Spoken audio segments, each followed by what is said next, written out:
Corinn, Yes. Esther Wallace, great to have you on here. You're here representing NAMI, Yes, I am. which stands for? The National Alliance on Mental Illness. That's amazing. So tell me, what does NAMI do? So NAMI is the nation's oldest and largest grassroots mental health organization. So I am a part of NAMI Valley of the Sun, which serves all of Maricopa County here in Arizona. Most of what we do surrounds providing support, advocacy, and education for our community members. And everything we do is free for our community. That's amazing. I've never worked directly with NAMI, but I do some work with Chandler Fire and ASU for CIT trainings, and your name the NAMI name gets thrown around quite a bit. So you guys must have some involvement with them.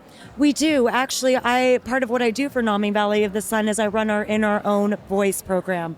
And that is a community presentation that we go out and give to our first responders at the crisis intervention trainings. Denise Bagley has run me through it. Oh my, I love Denise. Yeah, so she and I work on CIT. She ropes me into all kinds of things. She's amazing. She's awesome. Yeah, I got to see her at the I Am Teen Strong conferences where I first met her and have connected with her since. The work you do, why? For me, it's definitely personal. I went through my own struggles, went through my own mental health challenges. Mental health was something we never talked about in my family growing up. So when I began to experience my struggles, I had a deep form of anxiety called agoraphobia. At one point in time, I didn't leave my house for almost 3 years. Wow. It was really, really tough. And so about how old were you? that was in my later 20s. So that's when I really began to experience my mental health struggles.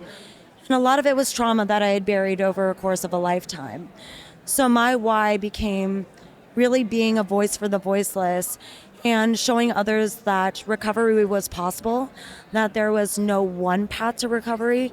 It could look uniquely your own. It didn't have to look right, sound right, feel right to anyone but you. And then with NAMI, what I love to be able to do is offer free resources to our community, because I don't think that mental health services and support should always be this luxury ticket item, right? I want things to be accessible for our community members. And then all of our programs are led by individuals with lived experience. So our family support groups are led by individuals that have a family member with a mental health condition. Our peer support groups are led by individuals that they themselves are living with a mental health condition. So really being able to understand what the other individuals are going through, we're building that sense of community so you know you're not alone. And I think that's something that I could have really benefited from when I was first experiencing the struggles I was going through.